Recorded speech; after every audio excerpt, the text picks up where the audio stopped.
92세에도 활력 넘치는 비결, 무릎 통증 없앤 식단이 있다고요? 이런 이야기 들으면 정말 귀가 솔깃해지잖아요. 네, 그렇죠. 오늘 저희가 바로 이 질문에서 좀 영감을 받아서요. 여러분 보내주신 자료들 보면서 관절 건강, 특히 그 퇴행성 관절염 관리의 핵심을 아주 깊이 있게 한번 파헤쳐 보려고 합니다. 네. 뭐 식단, 운동, 또 보충제까지 정말 다양한 정보가 많은데 여기서 진짜 중요한 핵심만 딱 뽑아 드릴게요. 그 92세 활력의 비결 한번 같이 찾아볼까요? 네, 충분히 가능한 이야기라고 봅니다. 이게 관절염이라는 게요, 단순히 나이 들면 생기는 문제, 이렇게만 볼 게 아니거든요. 아, 그런가요? 네, 관절 주변 근육이 약해지거나 아니면 예전에 다쳤던 거, 이런 거랑 관련이 깊어요. 그래서 오늘 자료들 보면서 그냥 통증만 줄이는 걸 넘어서서 그 관절 건강 자체를 지키는 좀 근본적인 방법들을 살펴보는 게 좋을 것 같습니다. 근본적인 방법이요? 네, 특히 그 관절 염증 관리가요, 전신 건강하고도 연결되고 심지어는 심혈관 건강까지도 관련이 있다는 점, 이것도 좀 흥미로운 부분이죠. 와, 심혈관까지요? 그럼 몰랐네요. 네, 그래서 먼저 퇴행성 관절염에 대해서 우리가 흔히 좀 오해하는 것들, 그거부터 풀어볼까 하는데요. 네네. 보통 연골 달고 염증 생기는 거 이게 특징이긴 한데 이게 단순히 관절을 많이 써서만 생기는 건 아니라는 거죠. 아, 무조건 많이 써서 닳는 게 아니군요. 네, 오히려 그 관절 주변 근육 약한 거 이게 더 중요한 원인일 수 있고요. 요즘엔 또 활동량 적은 젊은 분들 있잖아요. 네, 그렇죠. 앉아있는 시간도 많고. 맞아요. 그런 분들한테서도 늘고 있는 추세예요. 저도 자료 보면서 좀 놀랬던 게 발목 자주 삐끗하는 거 있잖아요. 네네. 그런 습관이 무릎이나 허리 건강까지 안 좋게 할 수 있다고요?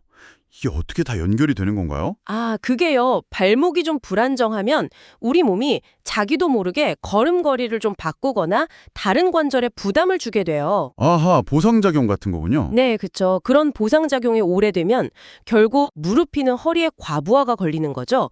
그래서 통증이 생기거나 심하면 관절염으로 이어질 수도 있고요.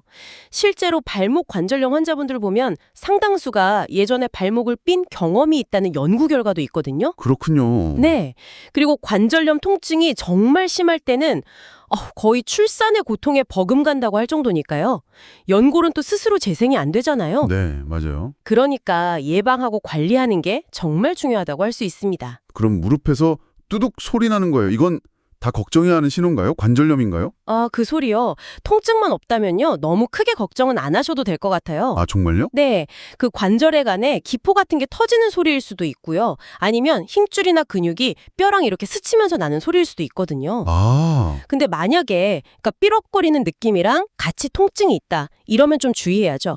연골이 손상돼서 뼈끼리 부딪히는 소리일 수 있으니까 그럴 땐 꼭 전문가랑 상담을 해보시는 게 좋습니다. 알겠습니다. 통증 유무가 중요하군요. 그럼 관절염 관리 핵심 전략은 뭘까요? 자리들 보니까 많은 분들이 보충제 이런 거에 좀 주목하시는 것 같던데? 네, 그렇죠. 근데 제일 중요하게 강조된 건 의외로 운동, 그리고 이것 섭취였어요. 바로 단백질. 이게 진짜 핵심이더라고요. 정확히 보셨습니다.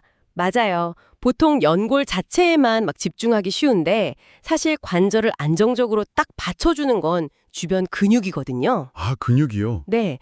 운동은 이 근육들, 특히 허벅지랑 엉덩이 근육을 튼튼하게 만들기 위한 자극이라고 볼 수 있고요. 단백질은 근육을 만드는 재료가 되는 거죠. 자극과 재료. 네.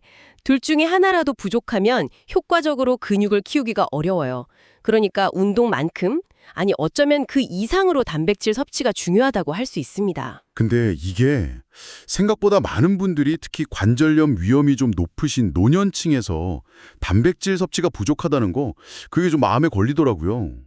매일 챙겨 먹는 게 생각보다 어려울 수도 있잖아요. 맞습니다. 정말 의식적으로 노력해야 하는 부분이죠. 통계 보면 65세 이상 남성분들 절반 정도, 여성분들은 한 3분의 2 정도가 권장량에 미치지 못한다고 해요. 꽤 많네요. 그럼 얼마나 먹어야 되나요? 일반적으로는 체중 1kg당 한 1.0g에서 1.2g 정도, 이 정도 단백질 섭취가 권장됩니다. 1.0에서 1.2g. 네. 그래서 닭가슴살, 살코기, 생선, 계란 같은 동물성 단백질하고요. 또 콩이나 두부, 렌틸콩, 견과류 같은 식물성 단백질 이런 것들을 매 끼니에 충분히 이렇게 포함시키는 게 중요합니다. 네. 그렇군요. 근육 강화가 핵심이라면 연골 자체에 좀 도움이 되는 식단도 있었죠. 콜라겐 이야기가 좀 흥미로웠어요. 닭발 같은 거? 그런 음식이 언급되던데요? 아, 네네, 맞아요. 연골의 주요 구성 성분이 제2형 콜라겐이거든요. 제2형 콜라겐. 네, 그게 닭 연골이나 뼈 우려낸 육수 이런 데 풍부하죠? 소뼈 육수도 좋고요. 물론 뭐 닭발이 모든 분들 취향은 아니겠지만요. 아, 그렇죠. 근데 중요한 건요. 콜라겐을 먹는다고 해서 그게 바로 연골이 되는 건 아니라는 점이에요. 아, 그래요? 그럼 어떻게 해야 효과적인 건가요? 우리가 먹은 콜라겐은 일단 아미노산으로 다분해가 돼요. 그 다음에 우리 몸에서 다시 콜라겐으로 합성이 되어야 하는데 이 재합성 과정에요. 비타민C하고 유황성분 이게 꼭 필요합니다. 아, 비타민C랑 유황이요? 네, 비타민C는 뭐 채소나 과일에 많고 유황은 마늘, 양파 이런 데 많거든요. 그러니까 이런 식품들을 같이 먹어주면 콜라겐 생성에 훨씬 도움이 되고 관절염 완화에도 시너지 효과를 낼 수 있는 거죠. 그렇군요. 같이 먹는 게 중요하네요. 그럼 마지막으로 보충제 이야기요? 글루코사민, 콘드로이친, 보스웰리아 엄청 많잖아요. 네, 종류가 많죠. 심지어 NAG나 MSM 같은 성분들도 언급됐고요. 자료들 보면 거의 만병통치약처럼 소개되는 경우도 있던데 진짜 그런 효과가 있나요? 일단 이 보충제들이 염증 반응을 줄여줘서 통증 완화에는 도움을 줄 수 있습니다.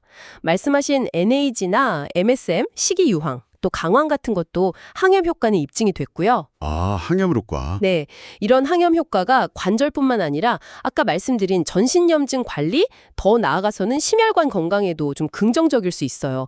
하지만 정말 결정적으로 중요한 건 이 성분들이 달아 없어진 연골을 재생시키는 건 아니라는 겁니다. 아, 재생은 아니다. 네, 어디까지나 근본적인 해결책, 그러니까 운동하고 단백질 섭취, 이걸 도와주는 보조적인 역할로 이해하시는 게 가장 정확합니다. 결국 정리해보면요. 그 92세에도 활력을 유지하는 비결이라는 게 마법 같은 약이나 특별한 식품 하나 이런 게 아니네요. 그렇죠.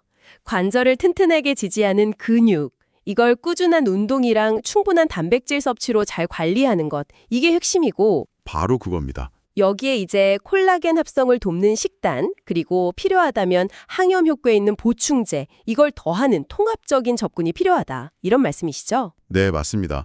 꾸준함이 정말 중요해요. 오늘 저희가 살펴본 이런 내용들이 여러분께서 관절 건강을 좀 장기적으로 관리하시는데 실질적인 길잡이가 되기를 바랍니다. 92세의 활력, 이거는 정말 꾸준한 생활 습관 개선을 통해서 충분히 만들어갈 수 있다고 생각합니다. 네. 오늘 이야기 마무리하면서 이런 질문 한번 던져보고 싶네요. 관절 건강을 위해서 우리는 어쩌면 좀 쉽고 빠른 해결책처럼 보이는 보충제, 여기에 대한 기대감보다는 정말 시간과 노력이 필요한 근본적인 생활 습관 개선, 즉 운동과 식단 관리에 얼마나 진심으로 투자하고 있을까요? 한번 스스로에게 물어보시면 좋겠습니다.